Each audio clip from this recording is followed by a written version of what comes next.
Fala galera, meu nome é Matheus, eu espero que todos vocês estejam bem e no vídeo de hoje vamos falar sobre Link Aggregation.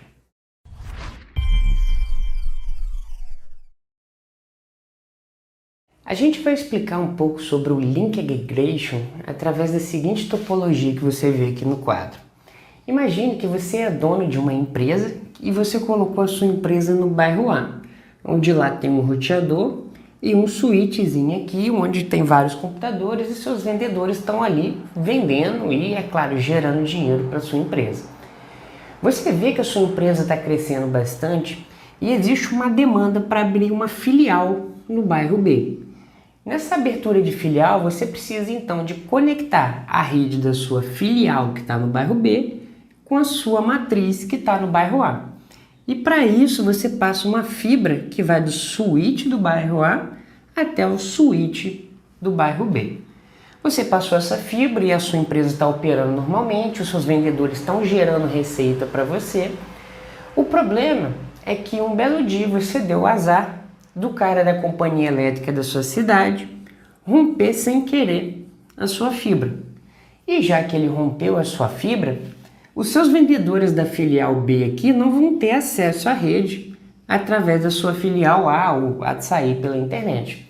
Isso significa que se eles não podem emitir nota nem nada, você então está deixando de receber dinheiro, ou seja, você passa um momento sem faturar até que essa fibra seja restabelecida e até que ela seja restabelecida você já perdeu dinheiro e você não consegue compensar isso, nem pedir reembolso para ninguém. Então você, como bom empreendedor, você pensa no seguinte: eu posso ter uma fibra, mas se eu passar mais uma fibra aqui, quer dizer que quando alguém rompeu uma, eu ainda vou ter a outra para ter acesso aqui na minha filial.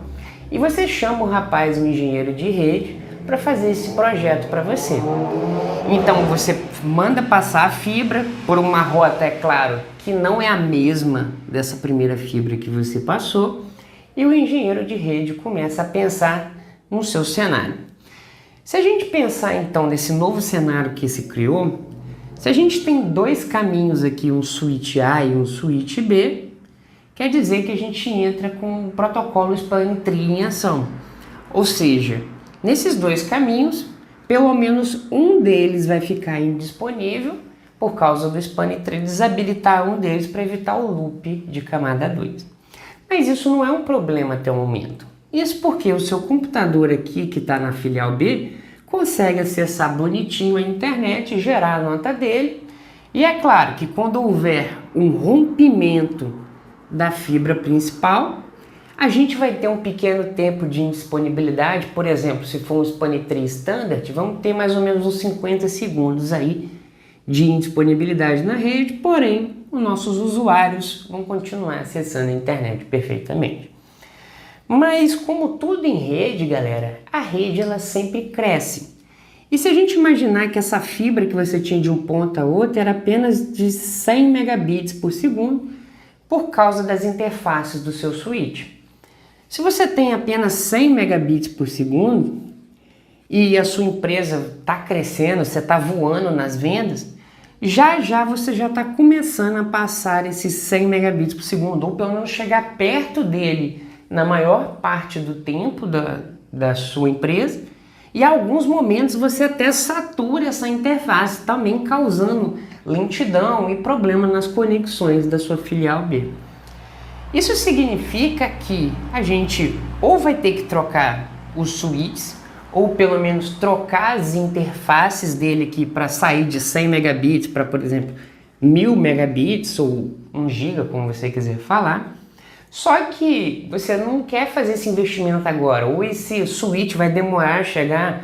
A gente está numa época de pandemia, então vai ser difícil você importar esse tipo de equipamento agora para já.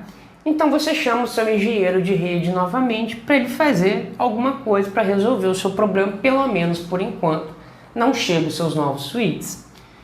Então ele pensa no seguinte: se você tem 100 megabits aqui e 100 megabits aqui, a gente poderia fazer então o que chamamos de Link Aggregation. Nesses 100 megabits da primeira fibra e 100 megabits da segunda fibra, através do link aggregation a gente consegue juntar essas dois links aqui e fazer com que eles parecessem apenas um. De modo que, onde a gente tem dois links físicos de 100 mega, agora a gente tem apenas um link de 200 mega. E aí, nesse gargalo que você tem temporário aqui, a gente consegue dar vazão a esse fluxo enquanto os seus switches novos não chegam. E quando eles chegarem, a gente pode ainda manter o link aggregation, porque no momento de uma falha de qualquer um dos links, os usuários também não vão ter downtime, porque já que a gente tem apenas um link lógico, o Spanitree vai manter ambos links ativos aqui. Bom, galera, essa é uma motivação que a gente tem para habilitar um link aggregation. É claro que é uma das motivações e a gente vai demonstrar aqui uma configuração de link aggregation no laboratório. Bom, galera, a gente vai trabalhar em cima do mesmo cenário que vimos ali no quadro, com a diferença que o switch 1 aqui representa o switch A e o switch 2 representa o switch B. A ideia do nosso laboratório é basicamente a gente ficar testando um ping entre o PC5 e o PC4 e ver as diferenças entre antes de a gente habilitar um link aggregation e depois da gente habilitar um link aggregation. Como a gente pode ver aqui, eu vou acessar o switch 1. Se a gente analisar o switch 1 do ponto de vista dele, a gente não tem nenhuma interface em status de bloqueio. Até porque ele é a root bridge e por esse motivo o Spanitree não vai bloquear nada aqui. Porém, se a gente analisar o switch 2 e fazer o mesmo comando, a gente vai perceber que uma das interfaces aqui do switch vai estar em status de bloqueio, como por exemplo a giga 0/3 STS BLK, status de bloqueio. Isso significa que dos dois caminhos entre o switch 1 e o switch 2, um deles apenas está sendo utilizado, que no caso aqui é o de cima, giga 01 com giga 01. Já a giga 03 do nosso switch 2 está em status de bloqueio, de modo que não passa nenhum fluxo por ali. Isso não é um problema até o momento, porque se a gente fazer um teste aqui do PC4 com o PC5, por exemplo, eu vou fazer um ping aqui do PC4 com o PC5, um teste de comunicação. Então, ping 192.168.5. Como vocês podem ver, eu pingo normalmente lá. Vou deixar um ping estendido, ou seja, ele não vai parar até que eu mande o nosso PC parar de pingar, vamos falar assim. Perceba que ele vai pingar aqui infinitamente. Porém, como a gente deu o exemplo lá no quadro, imagine que você é o azarado de hoje, que um caminhão passa e vai romper a giga 01 e a giga 01 aqui, o caminho entre as duas, né? Vai lá um camarada da companhia elétrica e plum, corta a sua fibra. Vamos simular esse problema aqui então. Vou acessar o switch 1, vou entrar na interface giga 01, que é o link que está ativo agora, e vou dar um shutdown nela. Olha o que vai acontecer com o nosso ping do PC4 com o PC5. Note que o ping parou, ou seja, não está funcionando agora. Mas a gente tem um link redundante. Por que não funcionou? Não funcionou, entre aspas, porque ele não ativou no momento, porque o Spanitree tem um tempo de convergência. Se for o Spanitree tradicional, o standard, é de 50 segundos mais ou menos. Então, durante esses 50 segundos, o nosso PC4 não fala com o PC5 e a nossa filial aí está com indisponibilidade de rede, até que o Spanitree converja e aí retorne o nosso link ativo novamente. Vamos aguardar alguns segundos e vocês vão ver que o nosso ping vai voltar a funcionar perfeitamente. Olha só, já voltou a funcionar. O problema é que quando você mandar um técnico seu lá resolver esse problema de fibra rompida e ele fazer a fusão, o que estava em rompido vai ser ativado, ou seja, o primeiro link vai voltar ativa. Isso vai causar novamente uma outra indisponibilidade no seu ping entre a filial 1 e a filial 2. Vamos subir aqui e a gente vai perceber que o nosso ping vai parar. paramos novamente. Então você consertou a fibra e mesmo assim você causou uma indisponibilidade na rede, lá na sua filial. Então a gente foi chamado, nossa equipe de engenheiro de rede, eu e vocês aqui, para resolver esse problema. A gente vai colocar então um link aggregation, ou seja, a gente vai pegar esses dois links físicos e tornar eles como um. E como que a gente faz isso? Vamos esperar voltar aqui. Existem duas formas basicamente de a gente fazer isso. Uma forma que é a configuração estática, que eu não recomendo ela a você fazer, e a configuração através de protocolos. Qual que é a diferença entre uma?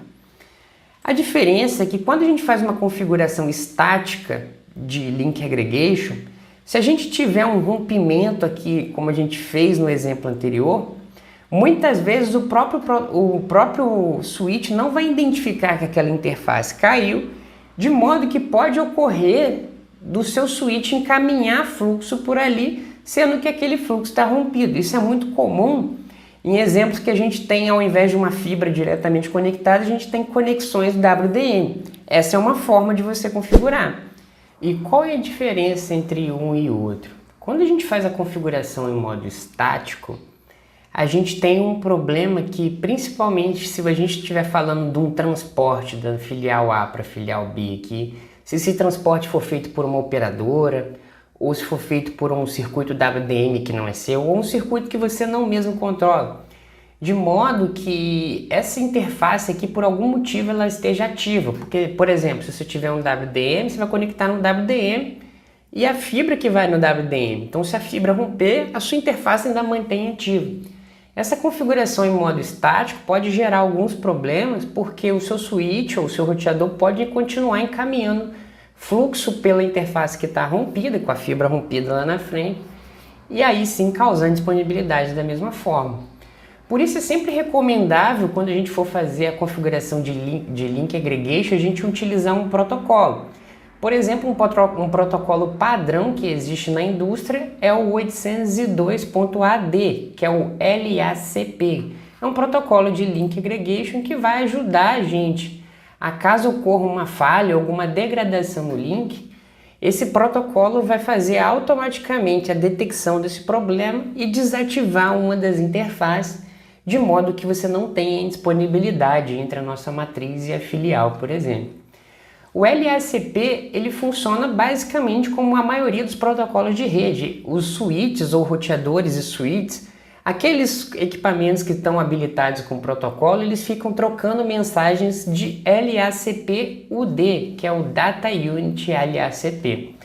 Essas mensagens de LACP contêm algumas informações importantes para os equipamentos poderem detectar se o link vai funcionar ok. Essas informações são basicamente o seguinte: informações como System Priority. Quando você habilita o LACP num switch, automaticamente ele já tem uma System Priority que é baseada no MAC, e também a Interface Priority. E para que servem esses parâmetros? O System Priority serve para os switches ou equipamentos identificarem qual que vai ser o equipamento que vai determinar aquelas interfaces que vão manter em ativo. Nesse exemplo que a gente está dando aqui, a gente tem apenas 2 links, mas se a gente tivesse 4 links e eu queria manter 2 ativas e 2 standby, seria esse switch que tem a melhor priority que vai determinar quais interfaces vão ficar em ativo e quais interfaces vão ficar em standby. E como que ele vai determinar isso? Ele vai determinar isso justamente com base na priority da interface. Aquelas interfaces que tiver a menor priority, ou seja, quanto a menor priority, melhor, vão manter em ativa, e aquelas que tiverem maior priority vão ficar em estado de standby. Percebam que é o contrário da eleição do switch, do equipamento que vai determinar as interfaces, né? Mas enfim, como que a gente habilita ela? Geralmente a configuração de LACP é muito simples em qualquer equipamento. Aqui no equipamento de hoje a gente vai fazer em switch Cisco, mas a gente pode trazer em outros tipos de equipamento, como MikroTik, Huawei. E se você quiser ver esse tipo de conteúdo, deixa aqui embaixo no comentário que a gente vai ser um prazer trazer esse tipo de conteúdo para vocês. E como que a gente configura isso no switch? Basicamente é entrando na interface dele, eu vou entrar aqui na Giga 0/1 primeiramente, E dentro da 0/1 a gente coloca um Channel Group e ele vai perguntar o número. Você pode ver que a gente pode criar de 1 a 255 grupo aí. Esse grupo quer dizer as interfaces que vão pertencer a um grupo de port channel. Então um grupo ele representa várias interfaces. Se a gente colocar aqui um question mark, a gente vai perguntar aqui pra gente qual é o modo de configuração de link aggregation que você quer. A gente tem diversos modos, como Active, Auto, Dereasable, On e Passive. Em Suite Cisco, para a gente habilitar o LACP, ele mostra aqui pra gente o que ou é uma configuração de Active, Enable LACP, ou de Passive. Lembre-se que duas interfaces em modo passive, elas não fecham em LACP, então pelo menos a gente tem que ter uma em Active e outra em Passive. Ou você também pode configurar daquela forma que a gente falou antes, que é a configuração estática, porém eu não recomendo. Bastaria a gente colocar aqui a opção de On, nesse mode aqui. Como eu quero habilitar o LACP incondicionalmente, eu vou deixar Channel Group 10, que é o número do meu Link Aggregation, Mode LACP. Ou seja, a gente vai habilitar um protocolo nesse LACP aí. Note que quando eu fiz aqui um Channel Group 10, logo ele falou assim, ó, Create Port Channel, interface Port Channel 10. Isso significa que, como eu não tinha criado a minha interface de Link Aggregation, o próprio switch criou ela para mim. Vai depender do switch que você está trabalhando. Às vezes é necessário criar a interface de Link Aggregation primeiro e depois associar as interfaces membro dentro dela. Mas aqui no Suite Cisco a gente pode já entrar nas interfaces membro e associar essas interfaces membro à interface de Link Aggregation. A interface de Link Aggregation, a interface de lag em Suite Cisco, geralmente se chama Port Channel. Então a gente pode entrar dentro dela para configurar qualquer coisa que a gente for fazer. Vamos entrar aqui na outra interface, na Giga10. E vou colocar aqui também Channel Group 10 Mode Active. E a gente dá um Exit. Por fim, a gente fez a configuração no lado do Switch 1. A gente precisa fazer a mesma config no lado do Switch 2, tá? Lembre-se que essas configurações causam indisponibilidades temporárias na rede. Então, no momento que você for fazer isso, sempre procure abrir uma Gmood, né, uma change para o seu ambiente e fazer essa configuração com mais tranquilidade. Vamos fazer a mesma config aqui no Switch 2. Então, Giga01, Channel Group. Percebam que eu posso ter o Channel Group até de outro número, então não precisa bater, tá? Isso aqui é apenas a numeração da minha interface chamada Link Aggregation, ou no caso do Suite Cisco, Port Channel. Mode Active e interface Giga03 Channel Group 10 Mode Active. Quando a gente faz isso, automaticamente a gente já cria as interfaces de Port Channel. Você pode conferir as interfaces criadas através do comando Show Ether Channel Summary em Suite Cisco, tá bom? E aqui ele mostra alguns outputs pra gente. Por exemplo, ó, Group Link Aggregation de número 10. Percebam que ó, o Cisco chama de Port Channel. Aqui ele fala o protocolo que a gente está utilizando nesse Port Channel, que é o LACP. E as portas membros desse Link Aggregation, que é a Giga01 e a Giga03.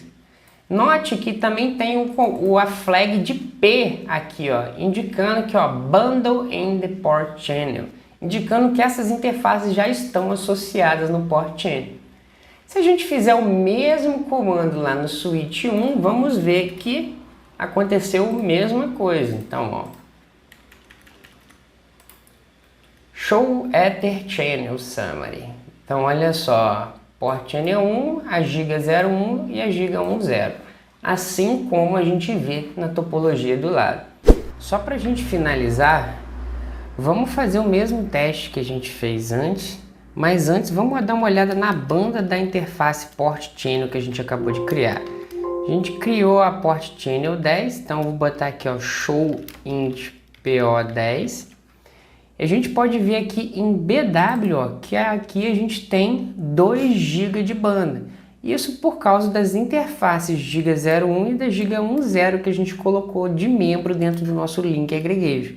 Com isso a gente somou os 2 links. Da mesma forma que a gente olha lá no Switch 2, a gente vai ver o mesmo output. Outra coisa, galera, que é interessante vocês saberem é que tudo que eu configurar aqui dentro do nosso Port Channel vai ser replicado para as outras interfaces, ou seja, você não configura nada nas interfaces membro, você sempre configura dentro do Port Channel. Por exemplo, se você tiver um Huawei lá, você vai configurar tudo dentro da EtherTrunk e não dentro das interfaces que fazem parte da EtherTrunk. Lembre-se que quando a gente fala de Link Aggregation, a gente tem uma interface Link Aggregation, que no caso é PO10 no caso, e as interfaces membro que estão dentro dessa Link Aggregation. Só para a gente simular o mesmo problema que estava antes, ou seja, vamos deixar um ping rodando do PC4 para o PC5 e a gente vai derrubar aqui o link entre o Switch 1 e o Switch 2 e vamos ver o tempo de convergência que a gente tem. Como a gente está dentro de um laboratório, eu vou derrubar nas 2 pontas só para adiantar o processo aí. Vocês vão ver que, ao contrário do que a gente tinha antes, a gente não vai perder tantos pacotes. Então vamos lá, eu vou derrubar a Giga 01 do Switch 2, a Giga 01, e vou derrubar a Giga 01 do Switch 1. Então vamos aumentar aqui em Shutdown e Shutdown. Note que antes que a gente tinha uma falha no link, agora logo depois que a gente teve uma falha no link, agora a gente só perdeu um pacotinho. Antes a gente ficava uns 50 segundos indisponível aí. Basicamente o usuário nem sente quando esse problema ocorre. Esse é um dos benefícios, é claro, do Link Aggregation, porque ele elimina a necessidade do Spanning Tree. Se a gente voltar no Switch 1, a gente vai ver que o Spanning Tree agora ele considera o Link Aggregation como apenas uma interface. Embora a gente tenha as 2 físicas, a gente tem apenas uma lógica, o que facilita bastante a convergência aí.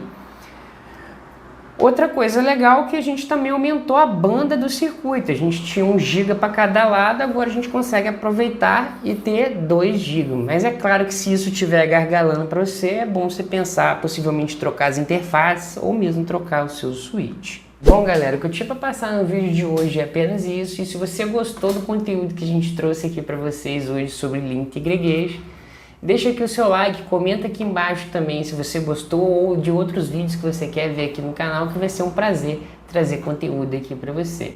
E no mais, eu espero que esse vídeo tenha sido informativo para você e muito obrigado por assistir. É nóis!